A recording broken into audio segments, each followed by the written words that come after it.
Taylor Swift and the Pacific World War II?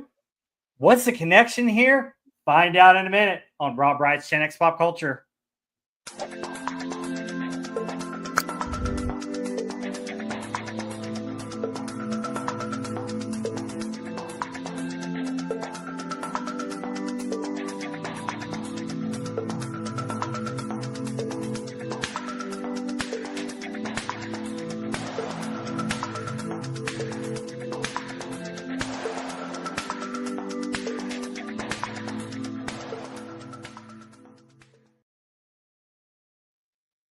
Hey, welcome into Rob Wright's Gen X Pop Culture. And with me, as always, is Heather L. Heather, how are you today? Doing good. How are you? Doing great. Hey, got a great show today. We're going to talk about the Pacific episode 3, but we've also got something unusual. I mean, Taylor Swift has been in the news and, because she got engaged to Travis Kelce, right? Mhm. I guess congratulations to the happy couple. And lo and behold, she's got a connection to the Pacific. Can you believe it? No, I can't. What is it? Glad you asked. Well, let me bring up some of the slides here. This is her grandfather, Archie Swift. Wow. And it turns out that Archie Swift was a Marine. Wow. He actually Cool. served in the 7th Battalion with one of the characters that we've been following on the Pacific, and he actually participated in the battles in our first 2 episodes in Guadalcanal. That's super interesting. Like, I don't know. He's the 7th Battalion is one that we're following. So one of Yeah. those guys wandering around there is actually Swift's grandfather. And just think, he could have been killed in one of those battles, and where would pop music be today? Yeah, absolutely. Some Anyway, might say it might be better off, but we won't argue that. who knows? Who knows? But yeah, he served in the 7th Battalion.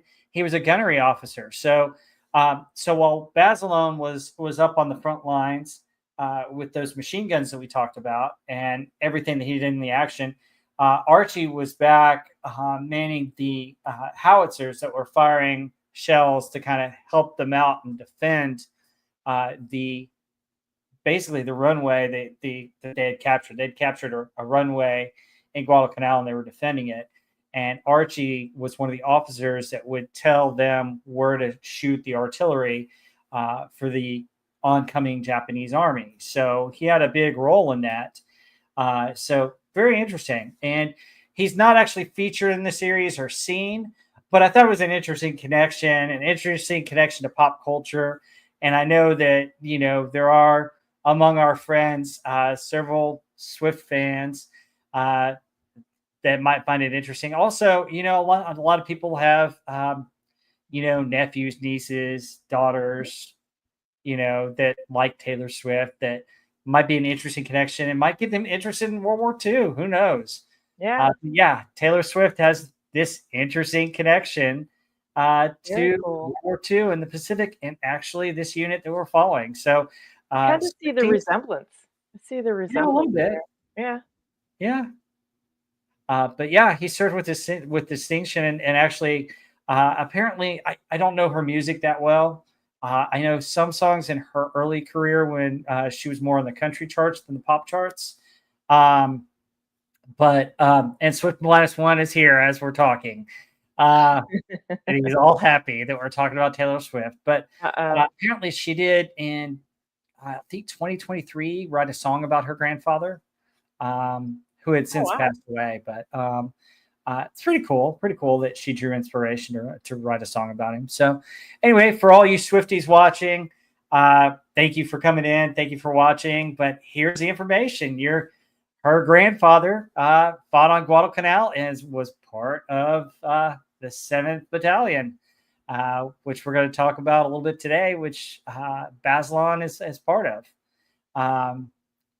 Yeah. 2104 Dogface is asking, was he a naval officer attached to the Marines to direct naval fire? He was actually in the Marines, according to everything I read, that he was actually on Guadalcanal. So Interesting. Yeah. So yeah, it's very interesting. So Very cool. But let's get into this episode and let's go ahead and give the summary, if you could, Okay.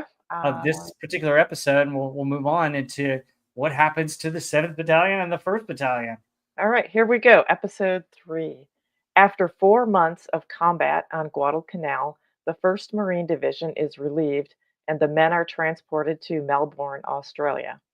Shocked and befuddled by the welcome they receive, the men soon find that they are in something akin to paradise with plenty to eat, drink, and a number of beautiful women to keep them company. While his buddies carouse, Leckie becomes attached to an Australian woman. Basilone is awarded the Medal of Honor, which was cool to see. I'm glad they did that in the show. Yeah. Oh, absolutely. And we're going to talk more about it.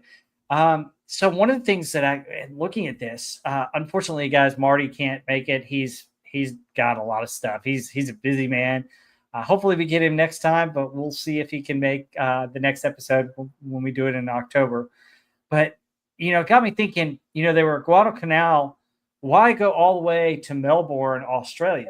Because Melbourne's back down south and around. It's further south than Sydney. So it's interesting that they went to Melbourne. Well, at first they were going to Brisbane, Australia, and that's where they were going to be stationed. But Brisbane, which is further north, was actually in a malaria zone. So they had a lot of outbreaks of malaria. Well, guess what they dealt with on Guadalcanal? Malaria. Malaria, yeah. Yeah. So you don't want to bring your troops back to a zone that they already had to deal with the problems that they were dealing with. Yeah, makes sense.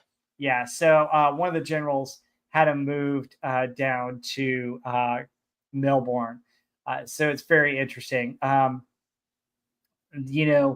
They had endured malaria for about 6 months on Guadalcanal. So definitely need to get them away from that area, get them in an area where they could rest and recoup. The other aspect of it was the Japanese army still controlled a lot of Pacific, and Guadalcanal was significant because of the airstrip that they were able to capture. It would have prevented the Japanese from establishing an airfield where they could do bombing raids on Australia. The army had since come in and relieved some of the Marines, so these guys were able to come out. But the other issue is that the United States was still regrouping and rebuilding their fleet to come in and have further attacks and a lot more naval battles against the Japanese. So there's an area where they're regrouping, reloading, and re-equipping for war. This is where you get some of the carriers more involved. You have the invention of what's called jeep carriers, of which my grandfather was on one of them, called the Petroff Bay. And those types of things were being built and shipped into the Pacific at this time when these guys were brought back to rest for only about a month or so. And then we're going to see them get shipped out at the end of this episode and then off to fight again. So interesting stuff, though. Anyway, yeah, it's interesting. The other thing that's interesting about this, we're following the 1st and the 7th. The 1st regiment was the only one of the cricket grounds. The 7th was actually in the suburbs southeast of the city. So they were actually in different areas. For the purpose of the episode, I can understand if we're telling the story, they put them all in the same area. But hey, that's still a good way to tell the story and still a way to make it all happen and make everything make sense and to fit perfectly, Yeah. It was kind of cool too. The little snippets, the history snippets that Tom Hanks reads before the show. Oh, yeah. That was really good too. And it actually showed the welcome the troops received when they arrived in Australia, kind of the situation that the people there knew that they were in with the Japanese kind of trying to get a stranglehold on the area. So that's kind of cool. I like the real history bits before the episode. They really give it a good context.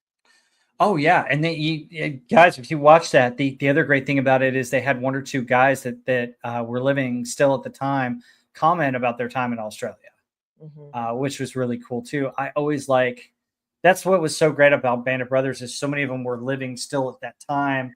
They can make comments before each episode to give you a perspective from the actual real men that lived in that era and did those things. Yeah. So we got a little bit of a list of characters. The one interesting thing about this episode is I think it goes into more characterization, and we get to see and get to know these men a little bit better. Because the last one, there's so much intense action that's going on. We don't know who's going to live or die, and we don't really get a sharp feel for all the men. This one gives them a little bit more personal things to do one on one. Were there any characters that really stood out to you in this episode? Yeah, so you get to see them outside of the battlefield setting, which is nice. Get to know them in a different way. I think John Basilone as always is good. Get to see him a little more and his Medal of Honor. Robert Leckie, of course, is one of the main characters, one of the storytellers, as one of the book writers that this is based on. Chesty Puller, who I always like to see, he's kind of turning into one of my favorites. Sid Phillips again, Leckie's crew, Hoosier, Chuckler, and Runner, and a Lieutenant Corrigan. And then there's a couple of girls there, Stella and Gwen, who we get to see. Mm-hmm. And then 2104 Dogface says, I still have my grandfather's issued mosquito net for his cot and his set of camo he was issued after. He only wore the helmet cover, so the rest is mint condition. Shirt was rare paramarine style. Very cool. That's awesome. Yeah. That is awesome. I know when I was in Boy Scouts, when we went to camp for a week, you would have your cot and you're supposed to build with PVC pipe a covering and have a mosquito net over it. And that was supposed to help out at night because we were in tents and stuff. Yeah. Fun stuff. This shot right here, where you get Lucky with the ripped off sleeves, like this kind of made me think back to when Marty said they were trying to shoot a Vietnam movie because the way that they've made these guys look so scruffy and like, just shirt hanging and sleeves torn off, like that's how you see guys in Vietnam. If you look at real film of guys in World War II, they always look totally put together and polished. They don't look like that. And so just looking at this image that just brought that right back to me. It's like, yeah, they're trying to make these guys look like a Vietnam movie. Yeah. Oh, yeah. Exactly. I agree right here because I, when I first saw this, I was like, really? They're scruffy that way? I mean, No. it's not like this ship came directly from Guadalcanal, and it's not No. like they didn't have other uniforms to dress back into Right.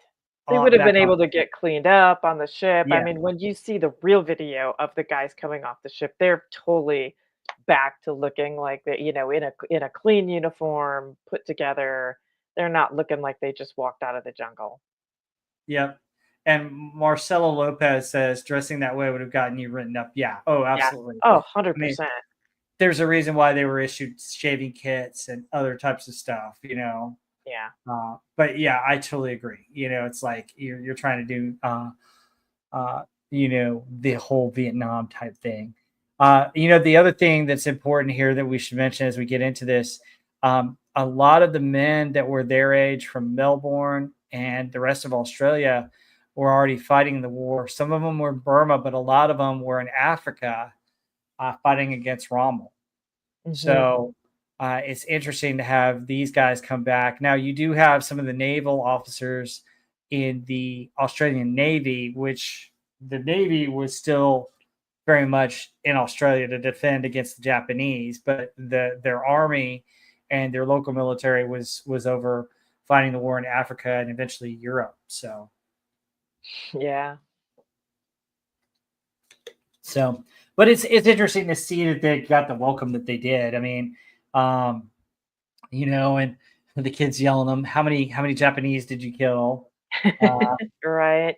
Yeah, it's nice. I mean, a little bit kind of a callback to Band of Brothers when in Holland they get this kind of warm welcome, and it's not the same because they're not, they haven't been in occupation, but still, it's got to be a tense situation when you're pretty much surrounded. The waterways are surrounded by Japanese, and all your men have gone to fight.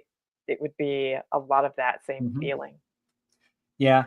Uh, the reality is that there were many enduring friendships that were made, and there were some broken hearts. Yeah, oh, Aside I'm from sure. like Diddy, the men were given passes to explore the Mhm. city, so Yep, it's not like all of them were in AWOL the whole time. Although right. it makes a lot of the AWOL stuff in this. It's just Yeah, I thought do that was an that. odd focus. Yeah. Right. I mean, when you're because they clearly show too in the video before the show that's actual footage that the soldiers were able to get out and they attended like dances and parties and they were on the beach with all these women. I mean, Mhm. they had like social events and outings. So to portray it like, oh, they're going AWOL, I don't know. I thought it was very odd, an odd choice for the show to focus on that aspect of it. Absolutely. Absolutely. I totally agree. And the other aspect of this that is interesting is that even though it's like in the winter months here, those are the summer months down there. Right. So really cool stuff. Okay, so we see them going up. I didn't have any pictures of their cots, but I don't think you really need Mhm. stadium seating. But let's get into this. The fallen comrade and starting to chase some girls here. But we got Basilone and his friend JP, and we got this cute waitress. Yeah, I mean, this bar scene was a little bit odd too, right? I mean, they're pounding a ton of liquor. I don't know if he was known to be that heavy of a drinker or if this is just created for this scene, but like mixing like I don't know, 7 different shots together was kind of strange. Yeah, he Um, called it a blockbuster. Right. And then I thought after this too was a little bit odd where the one Australian guy comes over and they make a point of like, "Oh, we're sick of you Yanks coming in here." Like, "Oh, they just got there." And then another guy they get in a fight and then he's like, "Oh, don't mind him. We're happy you're here." I mean, this whole bar scene I thought was a little bit odd too. Yeah. Well, drinking to your fallen brothers is something that still happens today, is what 2104 Well, Dog Face oh is. I yeah, think it no, did, that but that wasn't odd. I mean, drinking to your fallen brothers for sure, but I mean, I normally would do a shot like one at a time, not like pour like every sort of alcohol in the same jug and like pound it. It was weird. yeah.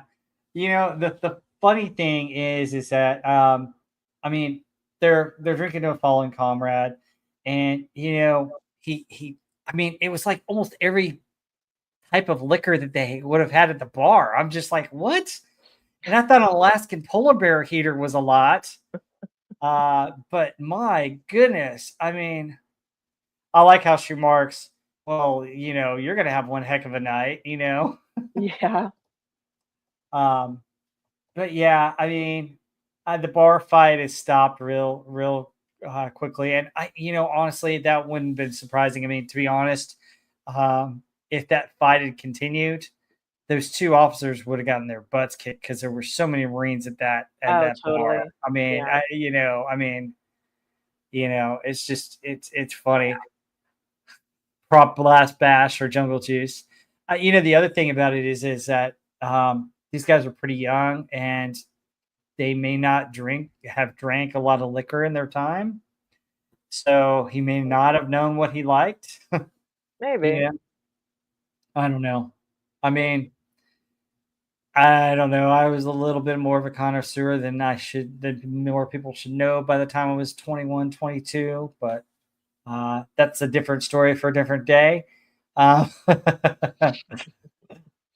so, Yeah. but yeah, it was interesting. And here are the two guys that they end up getting a fight with. This is the one that kind of breaks it up and offers to buy him another drink. And then I didn't get the full scene of Leckie, but oh my gosh, Leckie wandering the town drunk. Yeah, that was odd too. Right? I mean, he's looking all scruffy and stuff still. Yeah. Yeah, and then he finds the woman, right? He sees a woman and chases her down onto the bus. Yeah, it's interesting how she kind of looks like the girl at the beginning of the show that he's writing to. She does look a lot like her. Yeah, very Yeah. similar, right. Which is probably why they cast it that way. Yeah. Oh, hey, 2104 Dogface gives us some more information about the booze on the canal. Per my grandfather, Marines had a few ways they made booze on the Hmm. canal, plus Japanese beer and wine they found. Oh, So, yes, you would need it on Guadalcanal, and you would just drink probably anything you could find there, right? oh yeah, I would. yeah. But it was funny. He's Leckie's like, visitor down under, speak the same language, and I thought that was kind of clever the way the actor said that. But then he Mhm. goes after this girl Stella, um, and he goes onto the tram, and he asks her this one line, "Do you want to take a walk?" Which in Australia apparently means something else. Right, So like, it's kind of like an insult, like a no, no, derogatory no, or no, no, no, no, what? no, no, no, no. This is a pickup line that I may need to add to my repertoire. I wonder if it'll help. Um, it's basically sexual. Oh, take a walk is? I thought it meant, like, Yeah. kind of fuck off, Ooh. but No, do you wow, want to take a okay. walk? Alright, I wasn't 100% paying That- attention That's then. what it was. It's yeah, Okay. it's Well, it's proposition. clearly she did. I mean, it worked on her because she like he just out of the whole city, he randomly finds the horniest woman in Australia. Just like it's pure luck. Wow, Like don't give away the rest of the he's got a show. radar, right? He's got a radar there that just like hones in on the desperate ones, I guess. I don't know. I don't know. She calls him out on it pretty good. She's like, "Do you know what that means?" Well, I obviously, he wouldn't. I mean, right? Something weird No. like that, he wouldn't know what that means in Australian slang. Like, what a odd that's a odd, like, slang for having sex, like, take a walk, because you everyone friggin' walks everywhere all the time, so Yeah. it's pretty weird. I don't know. I don't know. I have no idea. I Yeah. don't, Australians have all kinds of weird terms for different things. They sure do. So, yeah. So if I They ever meet do. an Aussie girl, the perfect pickup line is, Well, you could try it and this just play dumb, right? Act innocent, like, "Oh, I had no idea what that meant," yeah, yeah. Unless they watch this YouTube channel, then they'll get slapped. right? Exactly. Ah, okay. Anyway, she was impressed with his boldness, and she gives him her address, and she does say, "Call on me. Being sober would be a plus," Right. which Yeah. good for her.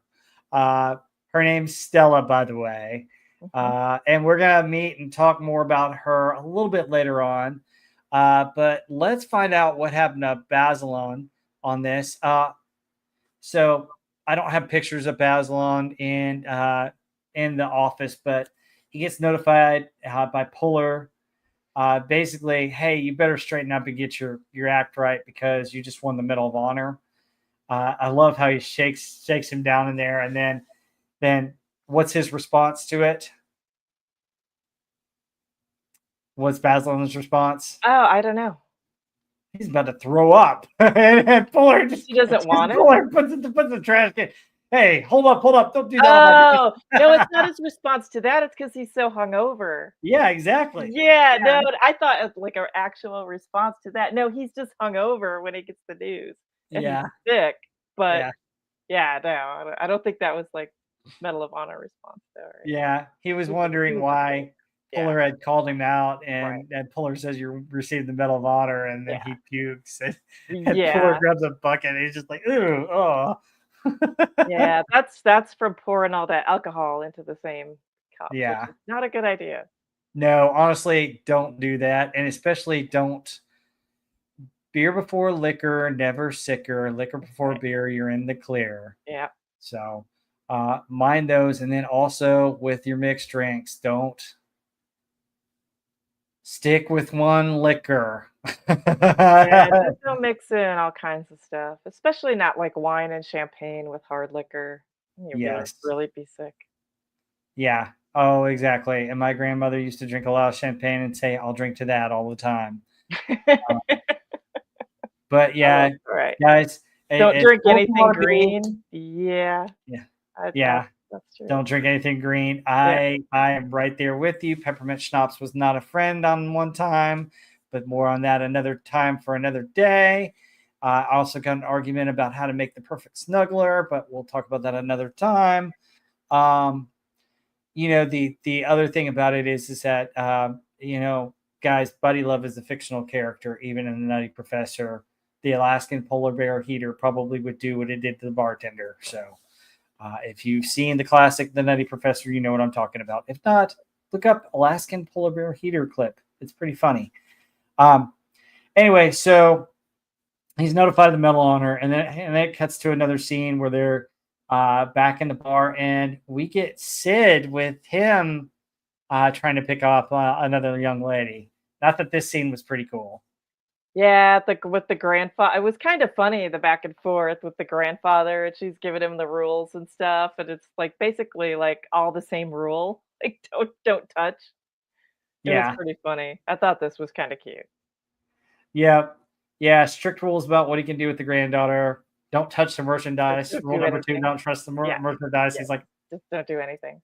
yeah, none of that. And he points to this couple that's kind of dancing, and the Right. man kind of sliding his It's sand. funny 'cause he's like, their couple, he's, like, all over her, grabbing her ass and stuff, and he's like, "Oh, that doesn't matter, I can't dance," or something Yeah, like that. It's like, it wasn't the dancing he was worried about there, kid.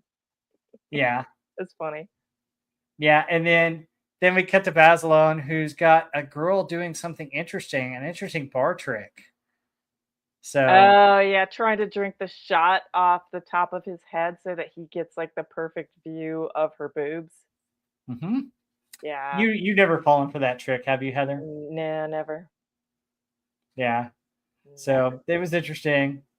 You know, I've he's never telling even follow seen his that arm. before, actually. I've seen, like, body shots, but I've never seen that, that's an odd one. The shot off the head thing's kinda strange. Yeah. Okay, so 21 roll for Dogface gives us some anytime an infantry unit comes out of the field of the base staff and rear units panics, do the crazy stuff that happens. Drunk grunts, naked in combat boots, being chased by MPs. That's pretty funny, just That's naked except hilarious. for the combat boots. Kinda like a Red Um, Hot Chili Peppers concert. Probably. Yeah. Yeah, I guess. I mean, what is it? Flea that was used to be in his underwear and combat boots playing the No, bass. he'd just wear a sock on his, junk and not even underwear. Oh my God. Yeah. Really? Yeah. Okay. Wow. Yep, Wow. and combat boots and a sock. Oh my God. Okay. Now I know why you enjoyed those. Um, You're not a good. fan Good. of the Chili Peppers? Some of their songs are good, but I mean they Mm, play the same song over and over again. they I do. don't know how many times I've heard Under the Bridge on the radio. Yeah, I the mean, radio doesn't play a lot of their good can you songs. They play some of play their other stuff? They've yeah. got some deep cuts that are actually good, but that's another story for another day. I mean, they were one of the few bands in the '90s that I thought kept the rock Yeah, I thought they were going I and like did a them. good job, Mm, you know. And they so could do both ballads and heavy rock. I mean, come yeah. on. Um, all right. So the MPs come in. I don't have any pictures of them getting away. They come in to arrest them, and then Sid escorts Gwen out the back, which, wow, he gets to go on his adventure. Bye, Grandpa, which was kind of funny. And then Basilone, he and JP go out, and Basilone gets ready to do what?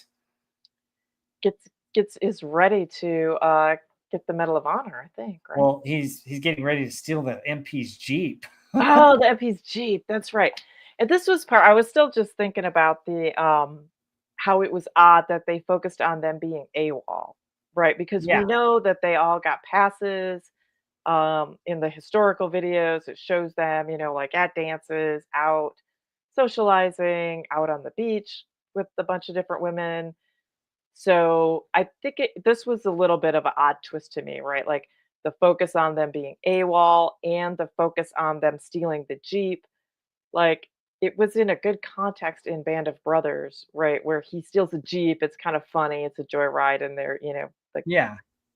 But this one, it's like, let's steal a Jeep, and it just felt like it was trying to put a negative spin on it, which I found odd, and I didn't quite understand where they were trying to go with it because it didn't end up going anywhere. It was just an odd take. Yeah, I mean, it's crazy because you're sitting there going, "What's going on? Why?" And JP Morgan stops him from stealing the Jeep, and they go away. But like, I Mhm. just felt like you're making the MPs out to be the bad guys in all this, and MPs, would stop them from having fun, but it's usually not to this extent. I mean, it's just No, it just I don't know. I just thought the focus of it was odd, but I why they chose to do that, I don't know. yeah. And then we get his Medal of Honor ceremony, which actually wasn't in the polo grounds; it was in another place. And then Leckie and all those guys didn't witness it. I thought it was So nice that they showed it in the show, though, at least that they yeah, showed that he got it, and I'm glad that they didn't just kinda gloss over it. yeah, and Able Company stands by as Basilone is awarded the Medal of Honor, but during the ceremony he looks conflicted and sorrowful as he does stern and humbled. So I mean, I can't imagine what was going through his mind, winning this, and he's probably thinking about all the comrades he lost. And why am I getting rewarded for this? Anybody else would have done the same. Yeah, Um, I'm sure he's thinking of all the men he lost in that action, right? yeah. 2104 Dogface says MPs storming the front door of any club, especially in the 90s, would get bum rushed as everyone would bug out and scatter and would escape and uh, and evasion back to the barracks. Yeah, I mean, my thoughts are if I were an MP, I would probably, catch them when they're trying to sneak back into base rather than go out and try and get them when they're there. So I don't know. It's interesting, but I don't know, I couldn't be an MP. I'd be like, "Alright, just get back so you don't get busted. I'll give you a chance to go in and not get in trouble. Just share some of your booze with me." oh, so you'd be like one of the girl MPs in stripes, I'd be a yeah, I'd be a bad MP. I just couldn't do it. taking a few I'm of the not a boys back to the rule general's house. I'm not a rule follower, so I'd be, like, trying to help people not get caught. It's just Yeah. not in my it's not part of my makeup to enforce or follow rules. Ah, Yeah. rule breaker you. All right. So it's interesting. So he gets the Medal of Honor, and then it's really cool how everybody salutes him. Um, some interesting facts about that. A couple of other people were awarded the Medal of Honor along with Basilone, so he wasn't the only one. But it's still really cool that he does Yeah, that. that's a good thing. Um, and so you got Chesty right after that recruits Basilone to raise money for the Marines by selling U.S. war bonds, and he tells him where is he going. Going home, right back to the US, Yep, and yeah, says he can't sell war bonds stomping around the Solomons. yep, And, Basilone is not really happy about it, right? Because he wants to continue to fight with his guys. yeah. And basically, Basilone's being sent home. The key here is that they need more. They need to be resupplied. And we talked about this in a previous episode where they didn't have the best guns, the best ammo, all the best supplies. Remember, the army came in. The army had better weapons than they Mhm. did, and so they stole some of the weapons from the army. But um, Yeah. this is the reason why he's being sent back so that he can raise money in these war bonds. And we're going to find out what happens to him and how he may return to the unit later on. But yeah, this is what happens. I can Um, kinda see, like, you want a hero to be the face of this, effort to sell the war bonds. And also, I think it's a little bit of a reward for them and what they've gone through, right? You're thinking, "Oh, it's good that they get to go home." But you're also losing one of your best men, a leader in within that unit, and also maybe they don't wanna go, like, some of them, maybe some would, but I don't know. It just always seems like you should find someone who would want to go, but I can see kinda why they do it this way. mhm. Oh, yeah. And basically Chesty tells him, "Go on, Sergeant, get it done." As he's looking and seeing his brothers doing calisthenics, and then we're just gonna kind of fast forward a little bit and complete Basilone's storyline, and then we'll get to Leckie here. Um, but basically, his friend JP takes him to the airport, and there's an interesting exchange between them. JP tells him to look up his girlfriend, who he sent the poker winnings to. Um, and it evidently, Basilone says, "Yeah, $700 of that is mine." Uh, Oh, so yeah. That was odd. yeah, so he goes, "Well, the good news is I won't be losing to you anymore in poker," which is Right. pretty funny. I thought that was great. A tearful goodbye, shaking hands and saluting one another, um, which I thought was really good. Yeah. So this is part of the end of his storyline for now. We do see him at the very end flying home and uh, hitting San Francisco. So Yeah. that's where we are with his storyline. Now, let's get to Leckie. Sex in a war show or Leckie gets lucky, or maybe a bit of both. Yeah. Uh, but before we do, hey guys, real quick, thank you so much for being here. Thank you so much for all your comments in the chats. Be sure to like, share the stream. Also, leave comments afterwards. I'm trying to get to the magic number of 3,000 hours so I can get monetized. And YouTube has changed their algorithm a bit to where they want to see likes and comments on the streams and on the videos. So if you guys can do me a favor when we're done here, go back and comment. Doesn't have to be anything particular. You could just say hi. But if you could just comment, like, and share the stream so that it gets some views so that I can get my watch hours and get monetized. Anyway, on to Leckie. And Leckie takes the address and he's going to call on Stella. And Oh, yeah. he comes to find that she lives in a nice neighborhood, and he picks a rose from the neighbor's garden and gives her a rose, which is, I don't know, Heather, is that a classy move or a bad move? It's a bad move to steal the neighbor's flowers when they Mhm. are so prominent. Like, it's Yeah, not like you snuck into the backyard or, yeah, maybe went a little around the corner. They're, like, right next door to her, and she obviously knows that they're growing right there, and it was pretty obvious, right? As soon as he gave it to her, she's like, "Yeah, he stole the neighbor's flowers." Like, "Yeah, don't do that. Don't yeah. don't steal people's flowers. That's not good." Nope, don't do that. Bad move. And then also, folks, bad move, bad move. No, no. Every time I've given a girl flowers, it's been the kiss of death. Oh, no, no, no, no. Really? Oh, yeah, it has been for me. Oh, it's been the kiss of death. The It's worst. probably too early, right? Like, it's not Yeah, a I don't think it's a good thing, like, first, second, third date-ish time. I mean, maybe, like, your, 10th anniversary or something, it's for yes. flowers, but, yeah, early on in dating, I don't know that flowers Yeah, yeah, the yeah. right thing to do. Yep, learned that lesson the hard way. No, no, no, no, no flowers that early. Not until it's an established relationship for a Right. while. Yeah. Hey, we've been going together 6 months, bring Right. flowers, or maybe Yeah. a year, or maybe, you're Yeah. already engaged or Right. married, already anniversary or birthday, or, Yeah. Yeah. Something like that. or she's had a bad day and you already know that she's had a bad day and you come home trying to cheer her Right. up. Yeah. Yeah. So, yeah. 100%. So there's 100%. what not to do.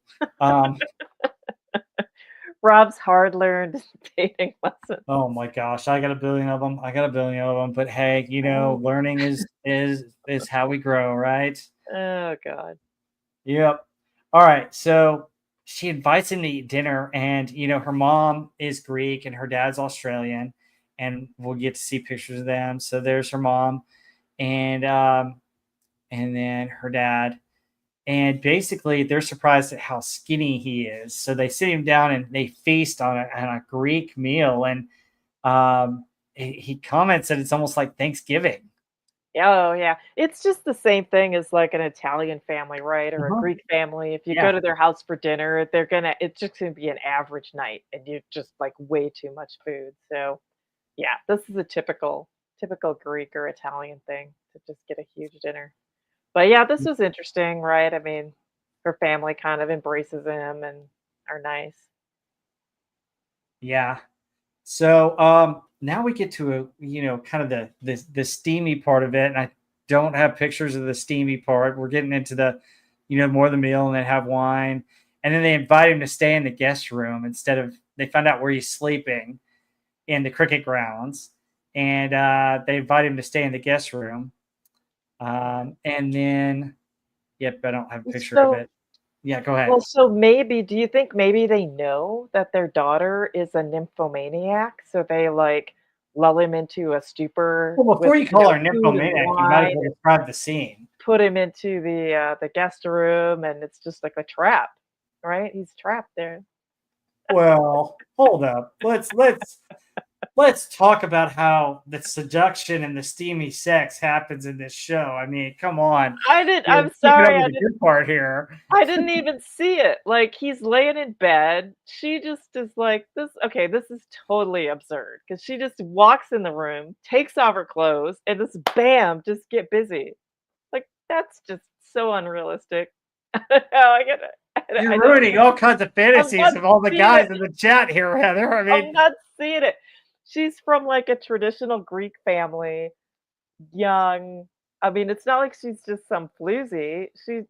There's no freaking way that she just looks like hey, that's a she heck just of a walks into walk. the I room, mean, whips come off the on. clothes, and just jumps on him, man. Like, there's not even any kind of warm up. There's no flirting. There's no warm up. She's just like, bam, and out of these clothes. There's a little bit, but yeah, there's not a whole lot at dinner and everything. In other, he warms up to her mom more than he warms up to her in a way, and then you know he can't sleep in the bed because he hasn't slept in a bed in like Right, probably a year at this point. right. And he's finally on a real bed, and so he's tossing and turning a little bit, and she comes in, and then basically she comes in and it's like every guy's fantasy, she's just got a robe on and she just disrobes and gets Gets I right mean, on. It just gets right to it. Yeah, this was yeah, like nonsense. it's not realistic, is it, Heather? Not at all. I mean, Sorry. even back then, I don't know if girls were that wild, but I mean, But yeah, that's part of it too. I mean, look at the era you're in. I mean, not I'm not saying like in the 40s, like it never happened. Like obviously people did have sex before marriage and this happened, but the context is so off. Like in this type of family, in this type of situation with someone you met yesterday, and she just instantly takes her clothes off and is like getting busy. There's just no way. yeah, yeah. Sigvaldison says, I suspect things like that did happen. I think things like that did In happen, a but I don't different know that it context. happened that way or that Yeah. fast. In a different context. Yeah. With some floozy at the bar, you could probably go in the back room and get busy after you've coaxed her a little bit. But this was like no coaxing on his part whatsoever. And you're in like a traditional religious family. It's like, I mean, come on. That's BS. It's Yeah. like Baldwin, this dude's not Harvey. It's not like chicks just fall down at his feet. He's just a goofball. This wouldn't happen. I mean, you're thinking of, the wrong guy. I Well, know. I understand. It'd probably be like hotels and that kind of stuff, but I'm not Yeah. her house. I No. just would. My only thoughts are that it wouldn't happen in her house the first night. Maybe if No. we stayed for a few nights, Yeah, then if it developed over time, yeah, yeah, yeah, yeah, and this is your typical HBO that's trying right. to you got It's a the little bit of a views. captive male audience that's Yep. probably bored, and now you get a little bit of Right. skin, and that for the ladies watching, they're probably like, come on, where's the romance, right? No, I mean, if it would have been with a hotter guy, it probably would have been fine, but, this dude's kinda not. So you didn't like the skin you saw on Leckie either, huh? No. He's just I don't know, he's not my type, really, I don't know. Maybe that's it. Hey, the bar sluts are the most outside the base. Oh, yeah, see, I could totally see it with, like, there's always bar sluts and, women trying to get what they can from the soldiers or just the ones, looking for a party time at the bar, but that's just not this context. It was just the wrong situation. Yeah. Anyway, on that, I just thought it was a goofy scene, it's pretty funny. Yeah. I mean, it's HBO. They have to move things along and give you your rated R moments, Yeah. Oh, yeah. So, but yeah, it's rather steamy, but it's a rather quick scene. I didn't So, think it was steamy, I thought it was kinda quick and dull, so, yeah. I'm not getting it. Maybe it is for you. Maybe that's how guys like it, man. Just take your clothes off, bam, 30 seconds, you're done, go to sleep.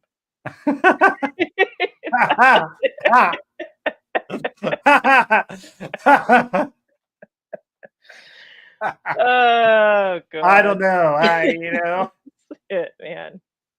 No, there's a lot more to it than that, but I mean, Yeah, no. n Um, not in it was that rather scene. quick. I was like, "What? Huh?" Yeah, it So, was it was odd. yeah.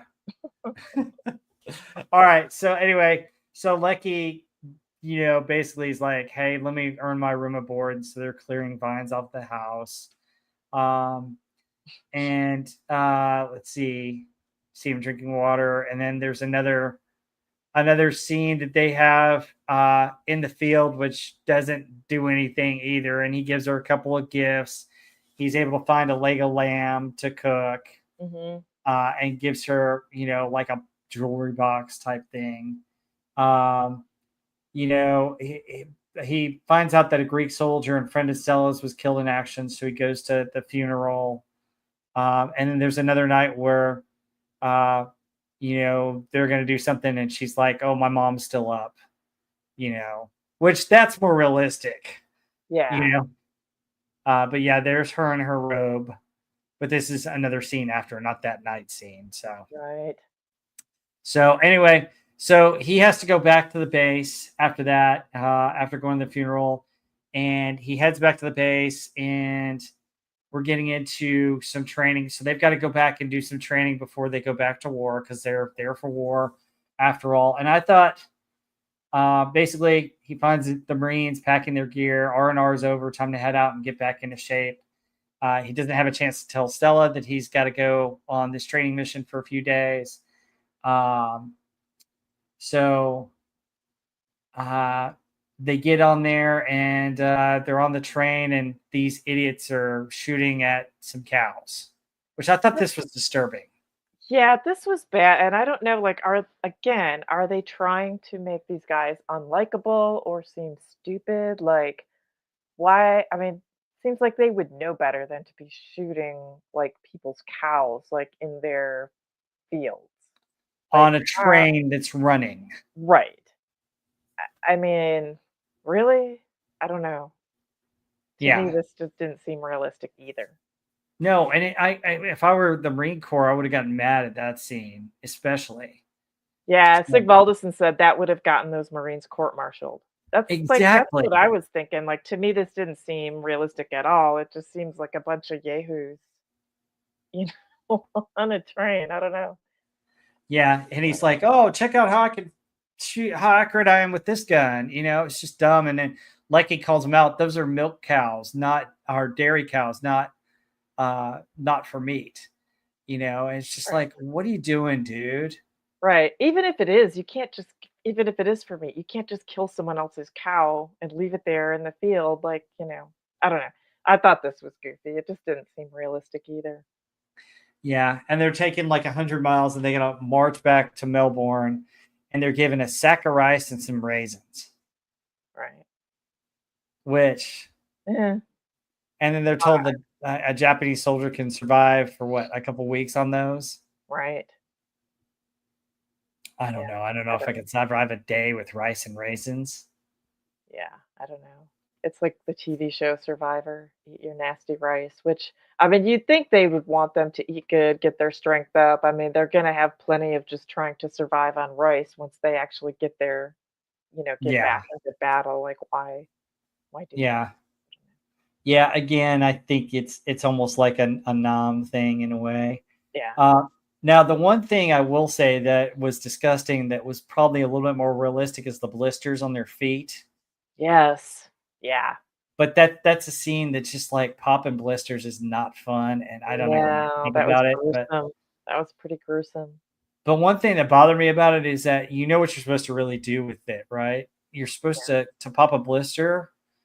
You're really supposed to you want to heat the knife or whatever you're going to use to pop it like a needle. You heat it up Oh, in the heat it up fire, first. Yeah. yeah, for sanitary. Yeah. Unless you've got alcohol or something like there to make it Right. sanitary, and then Right. you pop it. Okay. So, but yeah, I mean, that was interesting. I don't know that they really need to see it, but so let's see. 2104 Dogface says, well, it's 50-50. If you read about the Filthy 13 in England, they were hunting and eating deer and fishing with TNT. And when they got caught, they didn't get into trouble. Yeah, that's true. But Yeah, hunting deer is a little bit different. If you're yeah, hunting a catching fish for deer, food. gonna eat it. You're not just firing shots at people's private property. Yeah, these guys were on a train shooting at farmers' cows. They weren't even going to eat them for dinner or anything like that. They were just doing it for sport. Right. For fun, right? Because that's not even really sport. It's just Yeah. being dicks, right?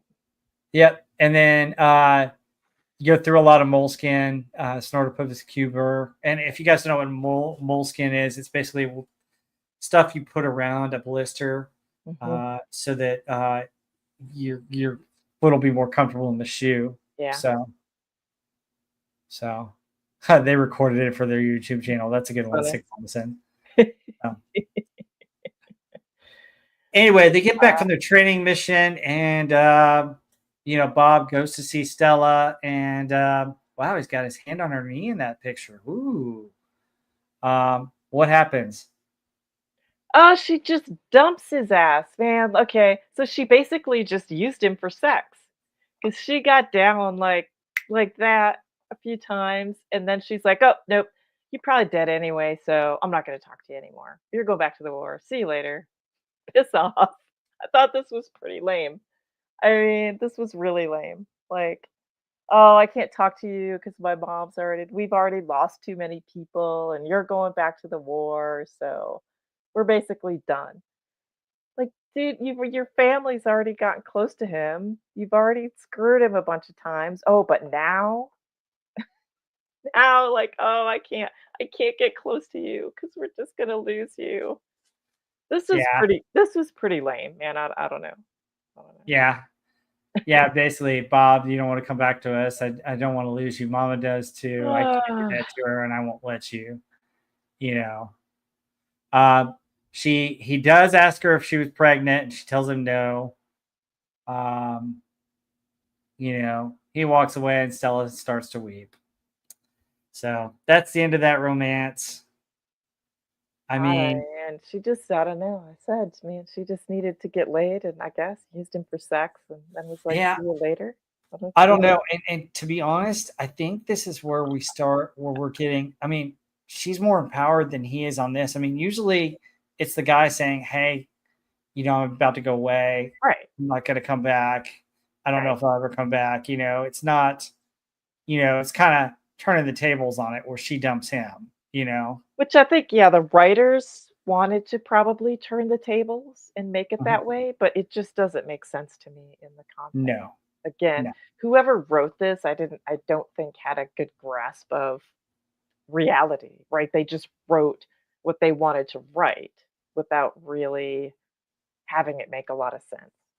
Yeah. Yep, exactly.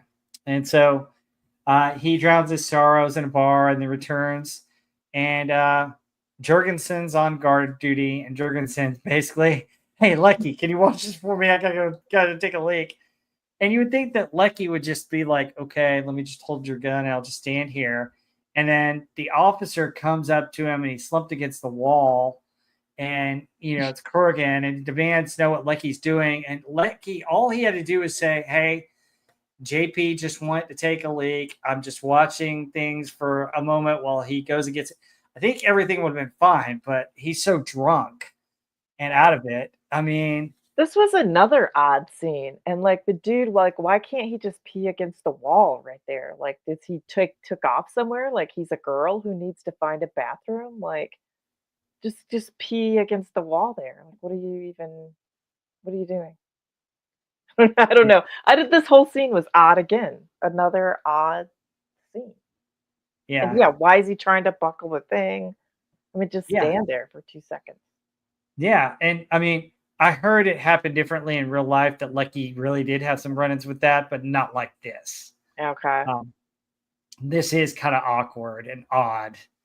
I mean, basically he's basically F you, F you, F you. And I'm like, dude, you know? Yeah. And then he pulls the gun, and it's just like, you're pulling a gun on an officer, and Corrigan, basically, Jorgensen stops him, but it's just like, what are you doing? So he and Jorgensen get thrown in the brig, and then they come out of the brig, and you know, Yeah, they it's they kind of made me interested to read Leckie's book just to kind of see, like, get the real story on some of the stuff that happened because I feel like Mhm. a lot of this was contrived to what they thought would make the Yeah, show interesting, which to me just kind of made it not realistic.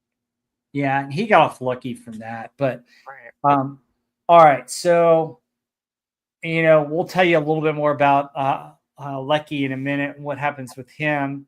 They get thrown in the brig.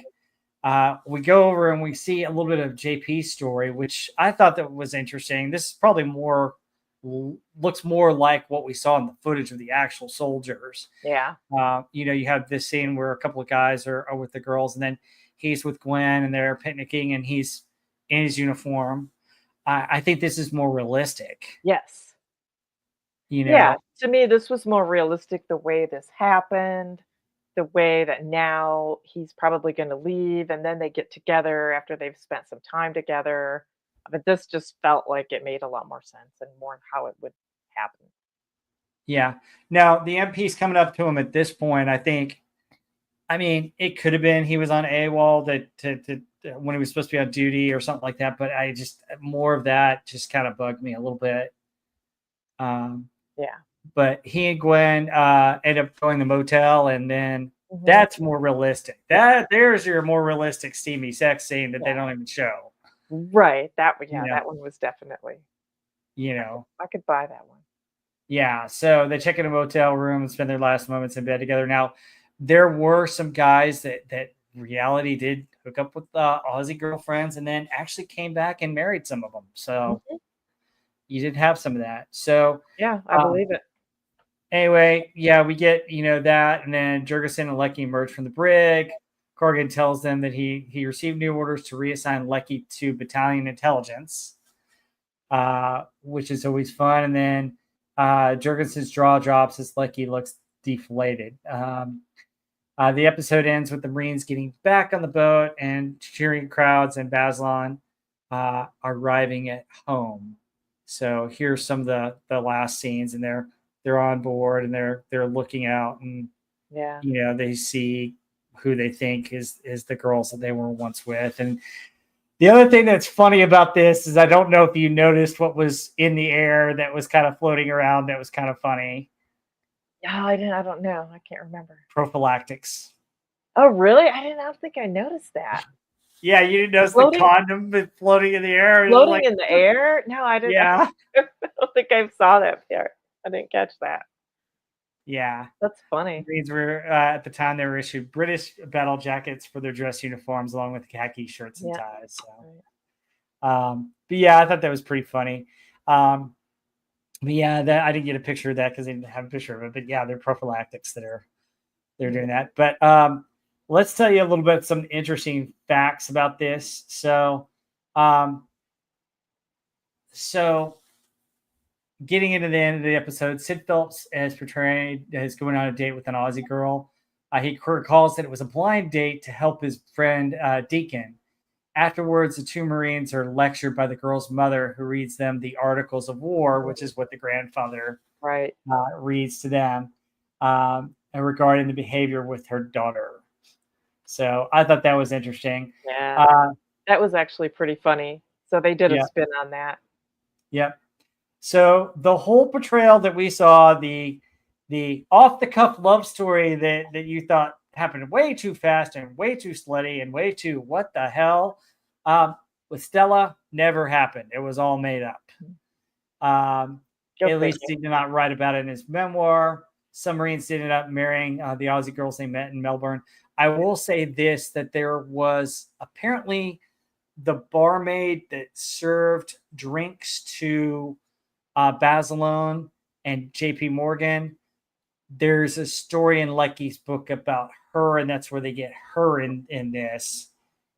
So there might have been some hanky panky going on with the barmaid, which is probably more realistic That's more than. realistic, right? That's far more realistic, and I'm sure, there had to be, like, a ton of romance and sex and Mhm, real love and unrequited love and people who got dumped, people who actually ended up getting married. I mean, there's all those mhm. stories.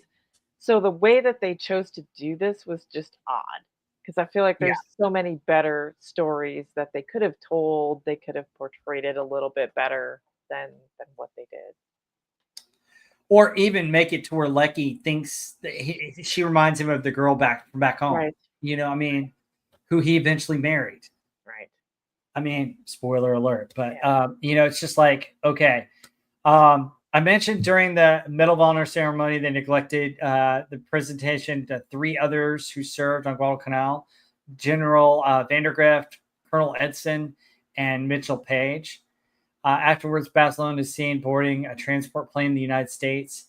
This is an airworthy that served with the Australian National Airways and the RAAF during the war. For the rest of the Marines, they departed Melbourne aboard the ship to return to combat.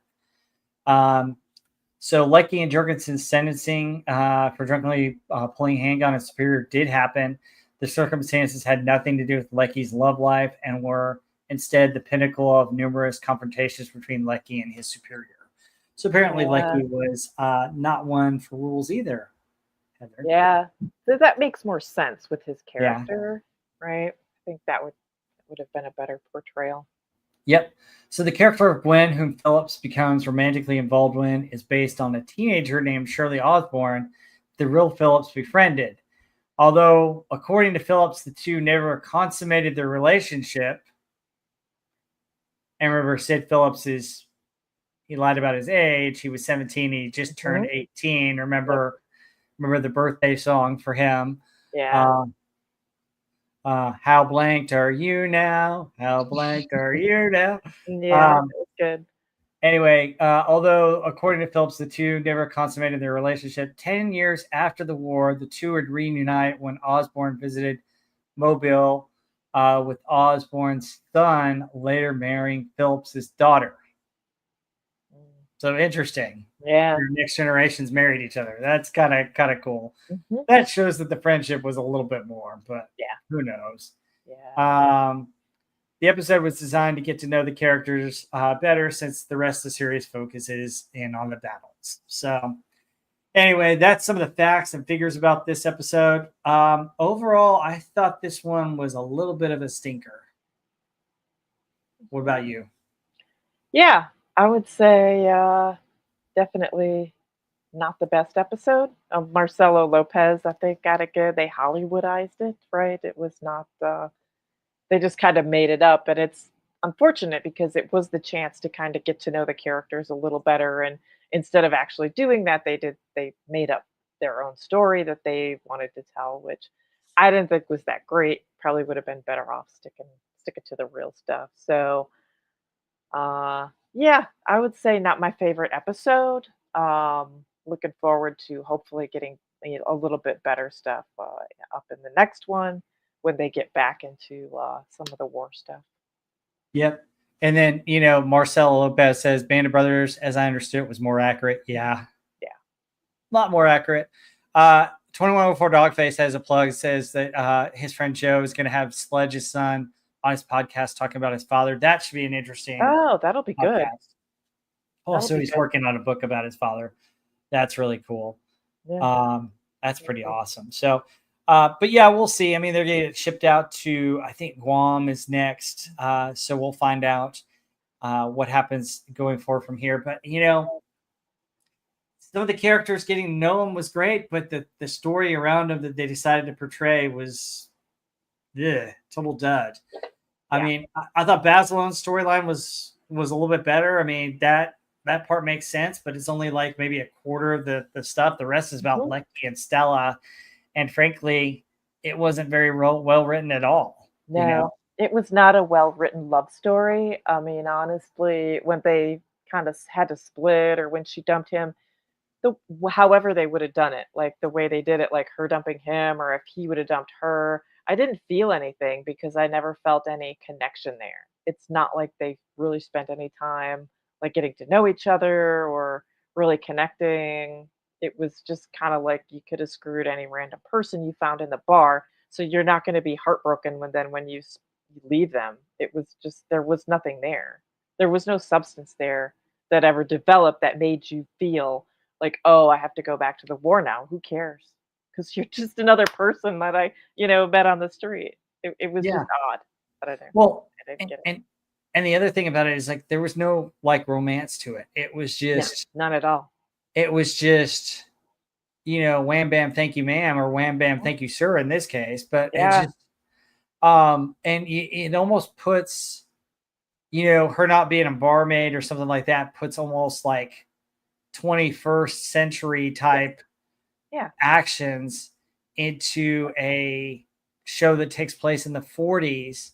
Yeah. And even then, it's still unrealistic because you're Hollywoodizing love and those kind of things. It'd be one thing if you took the story and he's drunk and he meets this girl that looks like the woman that he's in love with from back home, Mhm. and so he gets her number and he establishes a relationship, and then after a few times you see them falling in love and then they get romantic Mhm. and then he has to ship off. That would be something different, and probably something more appealing, don't you think? Yeah, totally. I think You there know? was more of a there was more of an emotional connection with her mom and dad than there was with her. It was Yeah, a little weird. yeah. And I mean, I understand going to Uh, the funeral with that thing. I mean, but it just it didn't add to the relationship or mhm. anything. So No. it became flat. Yeah. So, Yeah. and from a guy's perspective, we're like bored, and then from a girl's perspective, you didn't get any romance, right? It was a dead, boring, flat story to me. There was no emotional connection there. There was nothing that made me feel more for the characters. It just I didn't think there was anything to it. It just seemed unrealistic and kinda silly. Like, Yeah. yeah. I mean, she was kind of cute, but I was just like, I mean, I don't know. You know, you're Yeah, you're better off doing something else yeah. with that. I mean, honestly, the story between Gwen and Sid was probably a little bit better. At least you saw something there. Yeah, I mean, they seem to actually like each other and not just be, like, trying to get a hookup. I don't know. Yeah, there seemed to be something a lot more there. I mean, you saw them with her grandfather, and Right. there's like one or two scenes where they're actually going on a date or going and doing something, and they're talking about cricket versus baseball Yeah. and that kind of stuff. And I mean, it's subtle They things, you know. with fewer scenes, they Yeah, managed to establish more of an emotional connection, whereas the other 2, they spent a lot of time on that story, but it just nothing ever really was interesting or good about it, so, yeah, I don't know. I'd say not a good episode in my opinion. yeah. Overall, yeah, me either. I don't think it was that great. All right, so that's episode 3. Heather, what have you got to plug? I know we got something coming up at 7 o'clock tonight for a change. Yeah, I gotta jump off because we got, our Friday Night Frolics, makeup episode, tonight with Doomcock. So, hopefully, we'll see all of you who are, all you wonderful folks in the chat here. Hopefully, we'll see you here coming up in about an hour, in Doomcock's chat for, Sunday Night Frolics. Yeah. And then coming up on my channel. So first off, this week on Doomcock's channel, Pop Culture Breakdown. And what's the movie of the week? Oh, wait, sorry. Sigvaldison said the Harvey Cthulhu Variety Show. Please get the name right. 100%. I'm Yeah, sorry. the Harvey Cthulhu variety show, and then the Harvey Cthulhu presents pop culture breakdown. Yes, Exactly. Yeah, yes. but Anyway, movie yeah. of the week. Sorry, the movie of the week is The Dark Knight, which should be good. Yeah, yeah, Looking which is a forward to good that one. one. It's one So of the best comic book movies ever made. So yeah, really good one. And then next week, Heather won't be here for a couple weeks. She's got other stuff that she's going to do. So next week we'll be on. I have not decided on the Western, but it'll be a Western movie that we'll go over. We'll find out the historical significance of that. I'll have a sub for Heather. And coming up on the channel, we will do our pop culture for the month, pop culture roundup. And then towards the end of September, Heather will be back and we'll do the hits of 1975, which is an actual good year in music. yeah, it's a really So good stay one. tuned for all that coming up on my channel. Folks, don't forget to leave a like, subscribe. Please leave comments after the end of the stream. YouTube likes that, and I definitely need the watch hours. But until next time, we'll see you on the next one, guys. Take care, everybody. Thanks. Bye. See Bye. ya.